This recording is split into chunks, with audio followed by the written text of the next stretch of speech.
السلام علیکم ورحمۃ اللہ وبرکاتہ۔ محترم سامعین، استقبال ہے آپ کا ہمارے یوٹیوب چینل۔ جیسا کہ آپ کو معلوم ہے کہ آج رمضان المبارک کا 22واں روزہ ہے اور ہم اعتکاف کے مسائل کے بارے میں بات کر رہے ہیں۔ گزشتہ اعتکاف کے مسنون اور مستحبات کو بیان کیا گیا تھا اور آج اعتکاف کے ممنوعات اور مکروہات کو بیان کیا جائے گا۔ بسم اللہ الرحمن الرحیم۔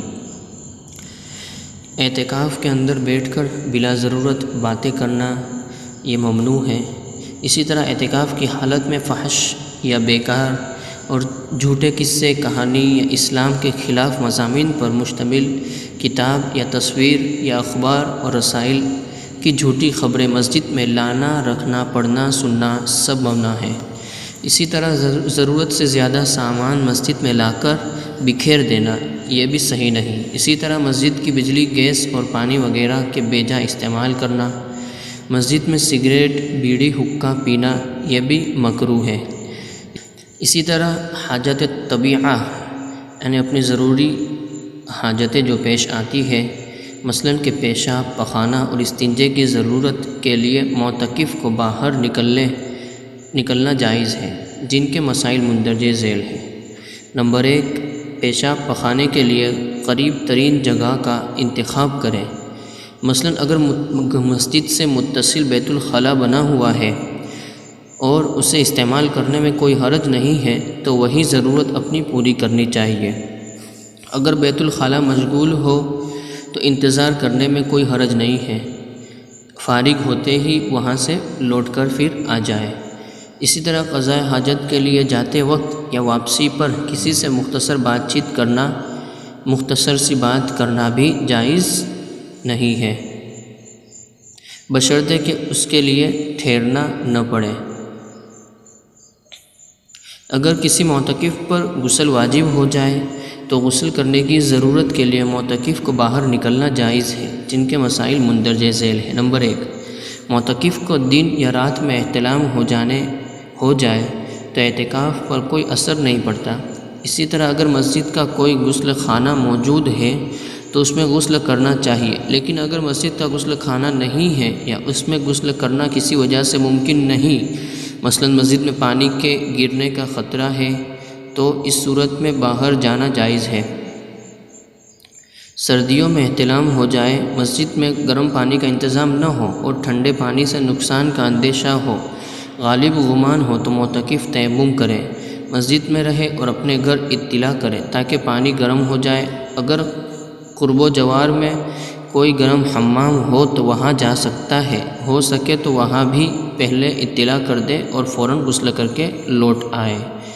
اسی طرح وضو کی ضروریات کے لیے معتکف باہر نکل سکتا ہے، جس کے مسائل مندرجہ ذیل ہیں۔ نمبر 1، اگر مسجد میں وضو کرنے کی ایسی جگہ موجود ہے کہ معتکف تو مسجد میں رہے اور وضو کا پانی مسجد سے باہر گرے تو مسجد سے باہر نکلنا جائز نہیں ہے، جبکہ وضو خانہ مسجد میں ہو اور وضو کا پانی باہر گرتا ہو تو ایسی حالت میں معتکف کے لیے مسجد کے اندر ہی رہ کر کے وضو کرنا چاہیے۔ اگر ایسی جگہ موجود نہیں ہے تب وضو کے لیے کسی قریبی جگہ جانا جائز ہے۔ نمبر 2، نماز، فرض، سنت، نفل، سجدہ تلاوت اور قرآن کریم کے چھونے کے لیے وضو کی غرض سے باہر جا سکتا ہے، کیونکہ ان سب چیزوں کے لیے وضو ضروری ہے۔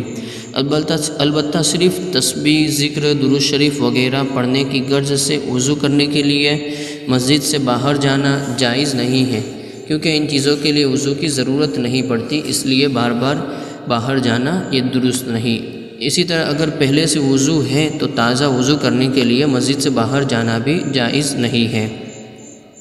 اسی طرح کھانا پانی لانے کے لیے کوئی میسر نہیں ہے تو اس غرض سے باہر جانا جائز ہے۔ نمبر 2، ایسے وقت میں کھانا لینے کے لیے جانا چاہیے جب اسے کامل یقین ہو کہ کھانا تیار ہو گیا ہوگا، لیکن اگر گھر میں جا کر اسے معلوم ہوا کہ کھانے میں کچھ دیر ہے تو مختصر انتظار کر سکتا ہے، البتہ زیادہ ٹھہرنے کی اجازت نہیں ہے۔ اسی طرح جمعہ کی نماز کے لیے بہتر ہے کہ ایسی مسجد میں اعتکاف کرنا چاہیے سب سے پہلے کہ جہاں پر نماز جمعہ ہوتی ہو، لیکن اگر کسی مسجد میں جمعہ نہیں ہوتی تو دوسری مسجد میں جمعہ پڑھنے کے لیے جا سکتا ہے، البتہ اس غرض کے لیے ایسے وقت میں نکلے جب اسے اندازہ ہو کہ جمعہ کی جگہ پہنچ کر 4 رکعت سنت ادا کرنے کے فوراً بعد خطبہ شروع ہو جائے گا۔ اسی طرح کسی مسجد میں جمعہ پڑھنے کے لیے گیا تو فرض پڑھنے کے بعد سنتیں بھی وہیں پڑھ سکتا ہے، لیکن اس کے بعد ٹھہرنا جائز نہیں۔ تاہم اگر ضرورت سے زیادہ ٹھہرا تو چونکہ مسجد ہی میں ٹھہرا ہے اس لیے اعتکاف نہیں ٹوٹے گا۔ اسی طرح جمعہ کی نماز کے یہ احکام صرف مردوں کے لیے ہے، عورتوں کے لیے نہیں ہے، کیونکہ عورتوں پر جمعہ کی نماز واجب نہیں ہے، لہٰذا ان کو جمعہ کے لیے جانے کی ضرورت نہیں ہے۔ اسی طرح اگر کوئی مؤذن اعتکاف میں بیٹھے اور اسے اذان دینے کے لیے مسجد سے باہر جانا پڑے تو جا سکتا ہے، البتہ اذان کے بعد باہر نہ ٹھہرے۔ اسی طرح اگر اذان کی جگہ تک جانے کے لیے 2 راستے ہیں، ایک مسجد کے حد کے اندر سے اور دوسرا باہر سے، تو اندر والے راستے سے جانا چاہیے۔ اسی طرح اگر شرعی ضرورت کی وجہ سے باہر گیا اور واپس آتے ہوئے کوئی بیمار مل گیا، اس کے چلتے چلتے بیمار پرسی کر لی یا چلتے چلتے سلام کر لیا، یا نماز جنازہ بالکل تیار تھی اس میں شامل ہو گیا تو اس میں کوئی حرج نہیں ہے۔ سامعین، یہ تھے کچھ اعتکاف کے اور معتکف کے مسائل۔ انشاءاللہ آگے اعتکاف نفل کے مسائل بیان کیے جائیں گے۔